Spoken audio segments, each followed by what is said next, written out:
May mga OFW talaga na ayaw ipakita sa mga kamag-anak kung ano na ang totoong nangyayari sa buhay nila. Hindi dahil may tinatago, kundi dahil pag nag-share ka, parang automatic may kasamang expectations. Kaya yung iba, gumagawa ng ibang social media account. Mas tahimik, mas private. Walang tanong, walang, "Uy, mukhang hiyang ka dyan ha? Pwede ba makahiram?" Ang maganda nito, mas peaceful ang buhay mo. Walang pressure magpaliwanag. Walang pakialamanan kung pagod ka, broke ka, o simpleng gusto mo lang manahimik. Nakaka-focus ka sa trabaho, sa sarili mo, at sa totoong goals mo. Ang negative side naman nito, minsan feeling mo mag-isa ka. Parang disconnected ka sa pamilya.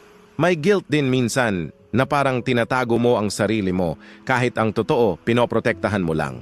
At syempre, may mga sasabihin pa rin na kapag abroad lang, nagbago na. Tahimik na, mayabang na. Hindi lahat ng tao kailangan updated sa buhay mo. Hindi lahat ng katahimikan ay paglayo. Minsan self-care lang talaga, okay lang mag-share, okay lang din hindi.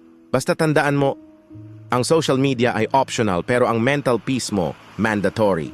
Pagod ka na nga sa trabaho, huwag mo nang dagdagan ng online stress.